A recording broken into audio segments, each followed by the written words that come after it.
그리스의 철학자 소크라테스는 아테네 시민들에게 인기가 아주 많았습니다. 그가 있는 곳에는 항상 대화와 토론이 넘쳐났어요. 많은 사람들이 모였고 많은 사람들이 그에게 인생에 대해서 질문을 던지기도 했습니다.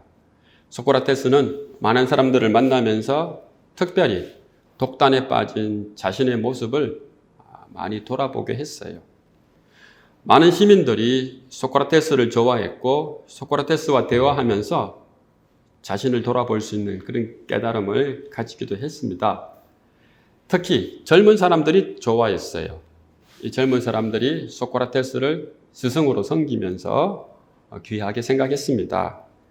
그런데 이 모습에 대해서 좋지 않게 생각한 사람들이 있었어요. 바로 아테네의 권력자들, 귀족들, 학자들이었습니다. 이 소탈하고 꾸밈 없는 한 중늙은이가 사람들에게 인기를 누리는 것에 대해서 두려워했어요. 많은 사람들이 소크라테스에게 모여드는 것을 두려워했어요. 그래서 이들은 할 수 없이 소크라테스를 고발하죠. 그 제목은 신을 믿지 않고 젊은이들을 타락시킨다라고 하는 제목이었어요. 소크라테스는 이 제목이 몹시 억울하고 참 힘들었지만은 결국은 소크라테스는 이 법을 존중해서 죽음의 독배를 마셨습니다.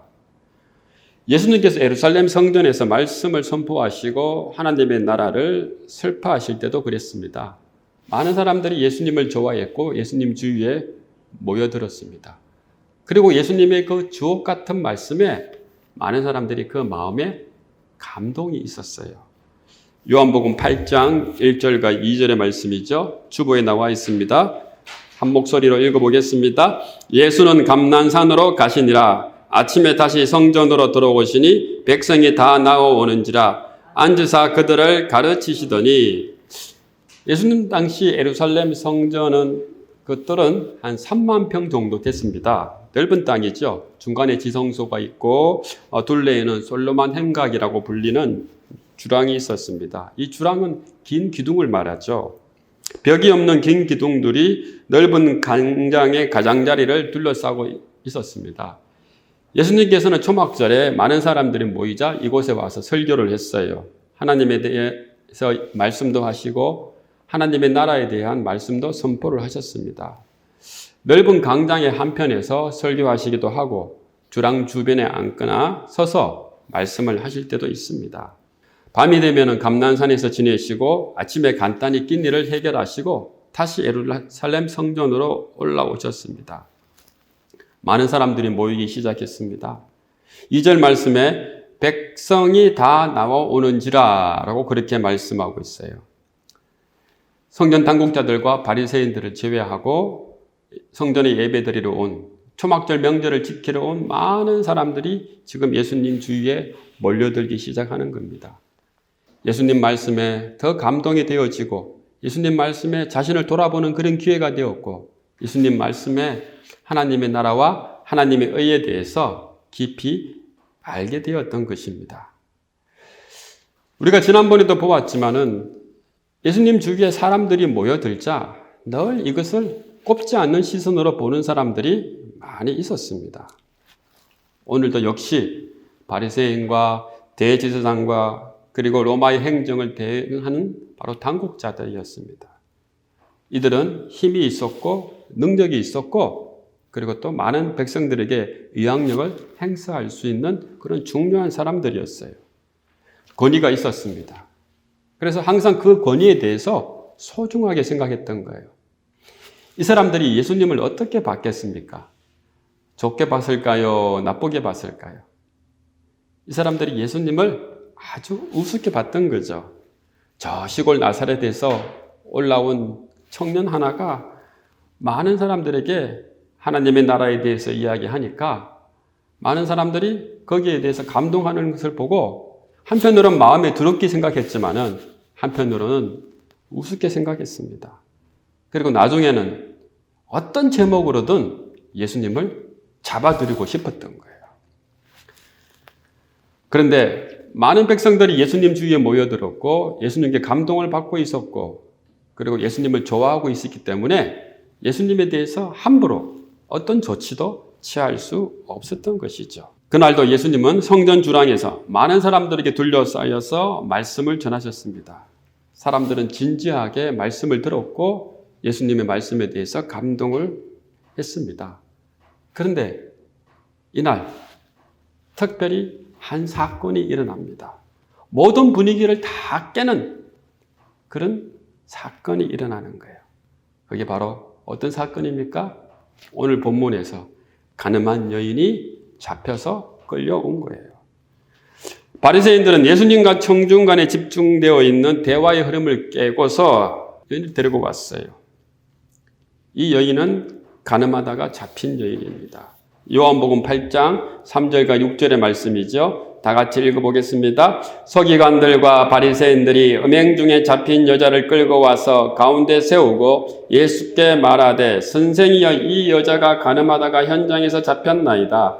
모세는 율법에 이러한 여자를 돌로 치라 명하였거니와 선생은 어떻게 말하겠나이까? 그들이 이렇게 말하면 고발할 조건을 얻고자 하여 예수를 시험함이라. 가늠한 여인을 예수님 앞에 데리고 왔어요. 그 이유는 간단하죠. 어떻게라도 예수님을 공경에 빠뜨려서 예수님을 사로잡을 목적이었던 거죠. 모세의 율법에 따르면 가늠한 여인은 돌에 맞아 죽어야 합니다. 예수님께서 만약에 이 가늠한 여인을 돌로 치지 않으면 그것은 율법에 위배되는 거예요. 그러면 바리새인과 서기관들은 예수님을 율법을 어긴 사람으로 고발할 수 있는 것이죠. 바리새인과 서기관들은 예수님께 집중하고 있었습니다. 예수님이 율법을 어기기만 하면은 언제든지 잡아서 감옥에 집어넣을 생각을 했던 거예요. 근데 사실은 이들이 주장하는 율법은 왜곡되고 희석된 율법이었습니다. 레위기 20장 10절에 이런 말씀이 있어요. 누구든지 남의 아내와 간음하는 자, 곧 그 이웃의 아내와 간음하는 자는 그 간부와 음부를 반드시 죽일지니라. 신명기 22장 22절에는 어떤 말씀이 있습니까? 어떤 남자가 유부녀와 동침한 것이 드러나거든 그 동침한 남자와 그 여자를 둘 다 죽여 이스라엘 중에 악을 제할지니라. 모세 율법에 간음죄를 저질렀을 때는 그 벌은 남녀 모두에게 있는 거예요. 남자에게도 있고 여자에게도 있는 거예요. 그런데 예수님 시대의 율법학자들과 당국자들은 이 법을 자기 마음대로 해석을 한 것이죠. 가늠한 여인만 처벌하도록 했던 거예요. 그럼에도 불구하고 이들은 자신들의 법이 옳다고 믿었고 자신들이 지키는 전통과 율법이 절대적인 선이라고 생각을 했던 것입니다.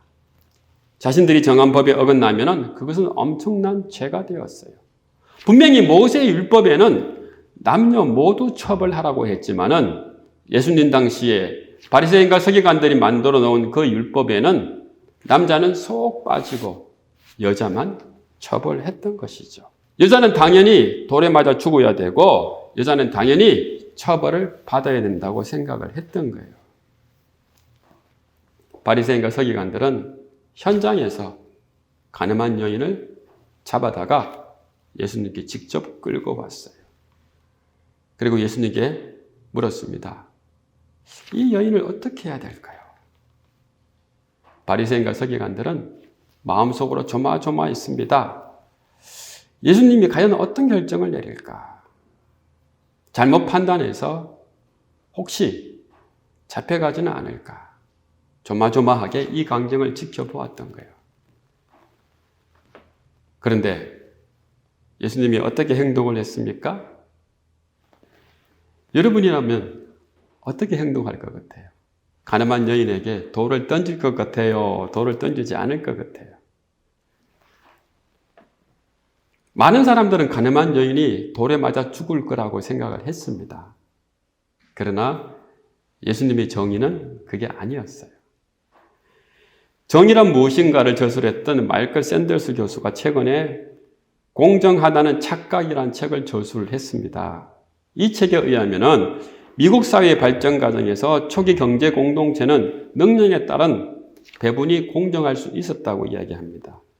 당시 미국에는 개척해야 할 넓은 땅이 있었고 개발해야 할 많은 자원들이 있었습니다.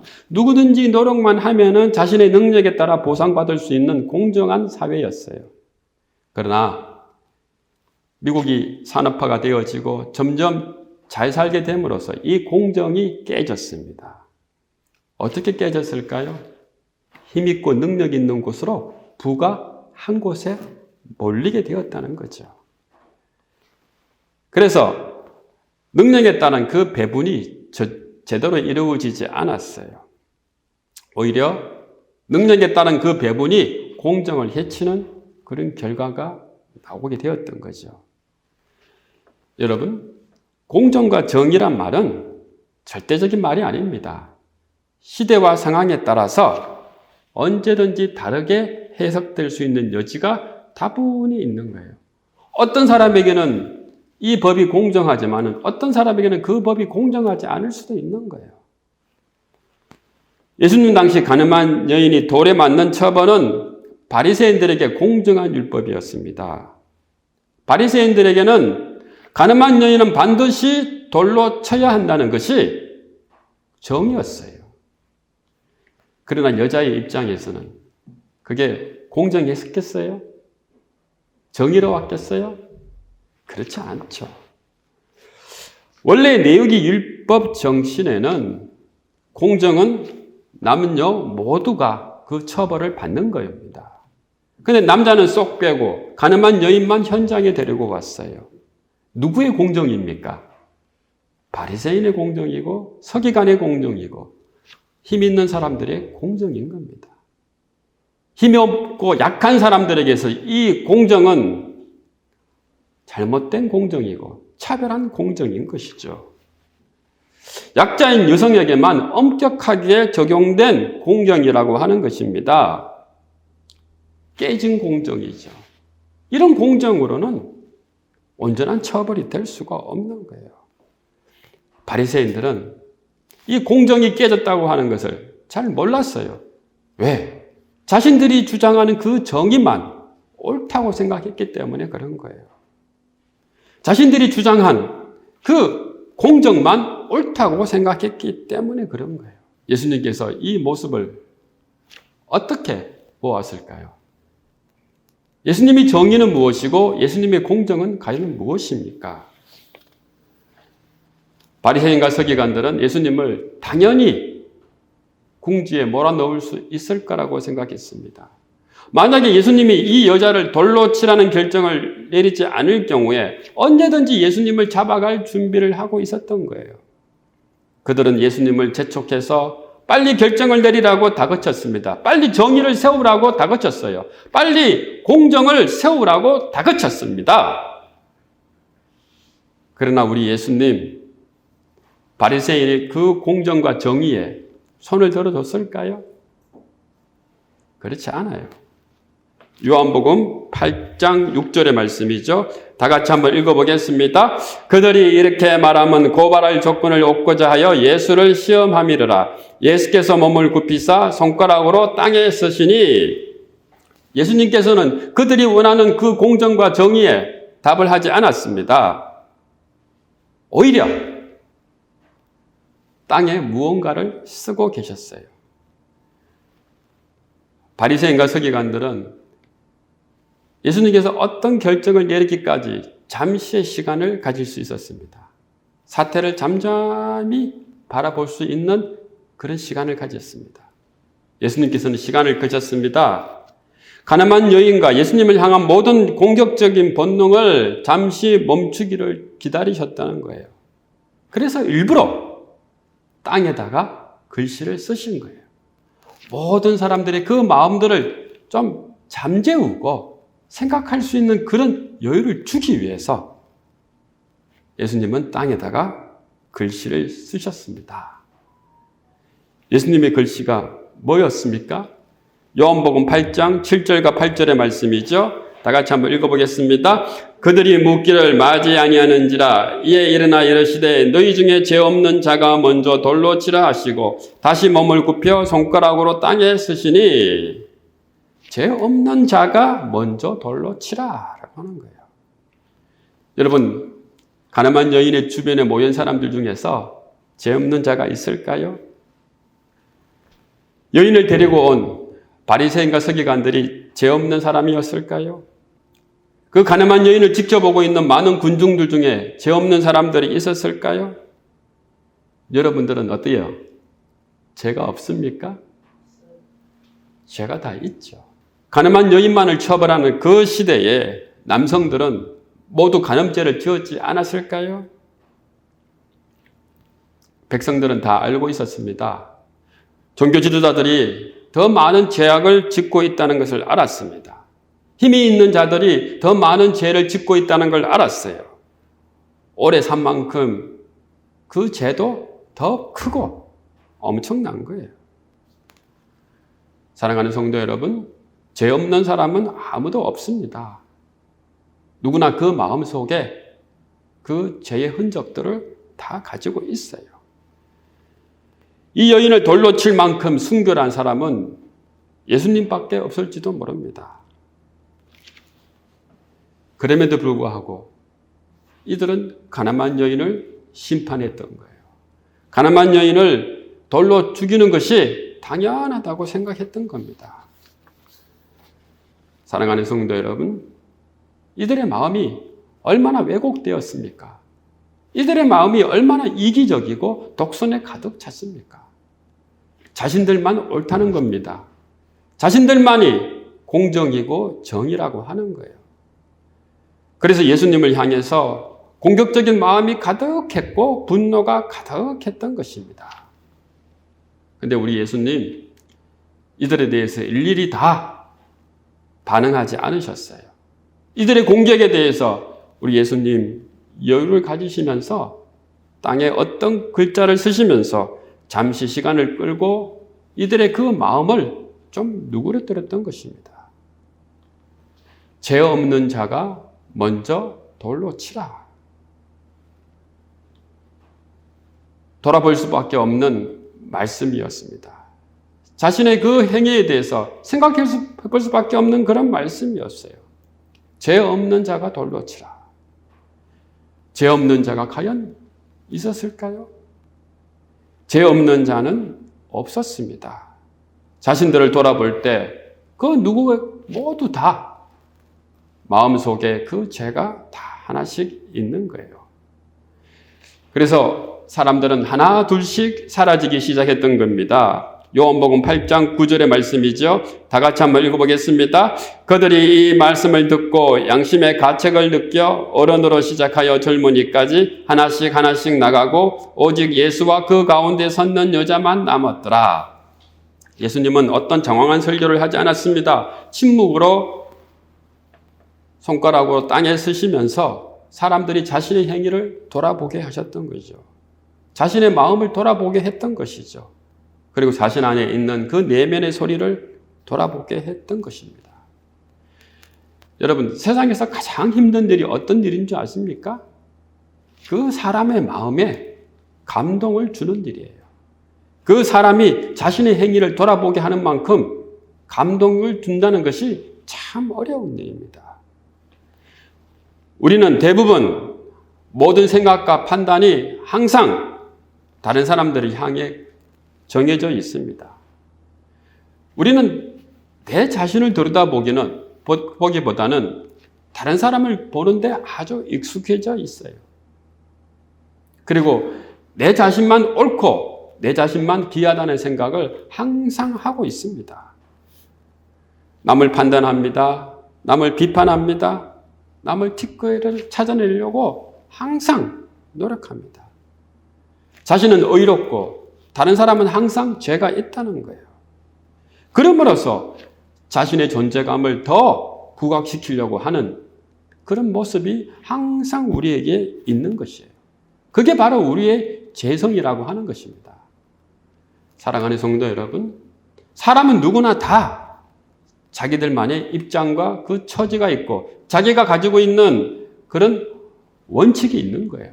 또 자기들과 세워놓은 그 공정과 정의가 있는 것입니다. 그런데 다른 사람에게 그것을 적용하려고 할 때, 자신의 법을 적용하고 자신의 공정을 적용하려고 하고 자신의 정의를 적용하려고 할 때 그 공정과 정의는, 그 법은 다른 사람에게 상처가 되는 거예요. 자신이 가지고 있는 그 공정과 정의가 절대적인 것이 아닙니다. 항상 상대적인 것이에요. 또 사라져 없어져 버릴 것이 되는 겁니다. 사랑하는 성도 여러분, 항상 우리는 내가 옳다고 생각을 하죠. 제가 만나는 사람들 모두 다 자신이 틀린 사람 별로 보질 못했어요. 항상 내가 옳다고 생각해요. 어떤 일이 벌어지면 상대방이 잘못이라고 생각해요. 그러나 여러분, 그렇지 않습니다. 모든 사람들은 다 죄인이에요. 죄를 다 가지고 살아갑니다. 그 죄 가운데서 때로는 우리가 눈물을 흘리며 하나님 앞에 회개하며 돌아갈 때도 있고, 어떤 사람들은 그 죄를 더욱더 교묘하게 위장하면서 덮고 다른 사람을 공격하기도 합니다. 오늘 가늠한 여인을 현장에 데리고 온 바리새인과 서기관들, 어떤 사람들이었습니까? 자신들에게도 분명히 죄가 있음에도 불구하고 자신의 공정과 정의를 가늠한 여인에게 적용을 시켰습니다. 자신이 가지고 있는 그 죄들을 더욱더 교묘하게 위장했고 자신들을 옳게 드러냈던 거예요. 사랑하는 성도 여러분, 오늘 이 시간 다시 한번 우리 자신을 돌아보시기 바랍니다. 우리가 남을 비판한 만큼 여러분 옳습니까? 남의 죄를 지적할 만큼 우리가 죄가 없습니까? 그렇지 않아요. 자신이 의롭다고 느끼는 그 착각이야말로 항상 우리가 쉽게 빠질 수 있는 교만이고 독선인 겁니다. 우리는 항상 우리 자신의 모습을 돌아봐야 됩니다. 우리 안에 있는 내면의 모습을 돌아보고서 내가 어떤 착각을 하며 살고 있는지 돌아봐야 돼요. 내가 공정하다는 착각, 내가 정의롭다는 착각, 내가 옳다는 착각을 하고 살지는 않은지 돌아봐야 됩니다. 그런데 자신의 내면을 돌아보는 일이 쉽지 않아요. 기도와 말씀 외에는 자신의 내면을 돌아볼 수밖에 없습니다. 성령님께서 우리 마음을 어루만져 주셔야만이 우리는 우리의 마음을 들여다볼 수 있는 것입니다. 사랑하는 성도 여러분, 여러분의 마음속에 지금 분노가 가득합니까? 남을 향한 공격이 가득합니까? 남을 대한 원망이 가득합니까? 그렇다면 그 분노와 원망과 그 공격성이 다 어디에서 나오는 거예요? 내가 옳다, 내 공정이 옳다, 내 정의가 옳다라고 하는 데서 나오는 그런 독선이고 교만인 거예요. 사랑하는 성도 여러분, 우리가 살아가면서 만나는 그 사람들 중에 모두가 죄가 없는 사람이 없어요. 다 죄가 있어요. 모두가 옳은 사람이 없어요. 옳지 않은 사람도 있어요. 돌아봐야 됩니다. 자신을 돌아보는 사람만이 우리가 하나님 앞에 온전히 나아갈 수 있는 것입니다. 오늘 본문에서 이 일이 다 마무리되고 여인은 그 마음속에 있던 죄책감을 다 털어버리고 이제 예수님을 만나게 되는 거예요. 예수님은 다정한 말로 여인을 위로하십니다. 다시는 죄 짓지 마라. 요한복음 8장 10절과 11절의 말씀이죠. 다 같이 한번 읽어보겠습니다. 예수께서 일어나사 여자 외에 아무도 없는 것을 보시고 이르시되 여자여, 너를 고발하던 그들이 어디 있느냐? 너를 정죄한 자가 없느냐? 대답하되 주여, 없나이다. 예수께서 이르시되 나는 너를 정죄하지 아니하노니 가서 다시는 죄를 범하지 말라 하시니라. 예수님의 크신 은혜를 경험한 여인이 주님께 고백을 합니다. 주님, 제가 다시는 죄를 짓지 않으려고 최선을 다해서 살겠습니다. 죄 많은 여인, 가늠한 여인, 그 마음속에 주님 때문에 그 죄가 사함받고 새롭게 거듭나는 귀한 은혜의 역사가 오늘 이 말씀 속에 있는 겁니다. 사랑하는 성도 여러분, 우리 마음속에 있는 그 죄의 티끌도 온전히 다 주님 앞에 내려놓고 주님 은혜 가운데서 거룩한 성도의 삶을 사는 저와 여러분 되시기를 주님의 이름으로 간구합니다. 남을 함부로 비판하지 마십시오. 남을 함부로 정죄하지 마십시오. 내가 가지고 있는 그 공평과 정의로 남을 잣대로 삼지 마시기 바랍니다. 그러기 전에 먼저 내 자신을 돌아보고 내 자신을 기도와 말씀 가운데 세울 수 있는 저와 여러분 되시기를 주님의 이름으로 축원합니다.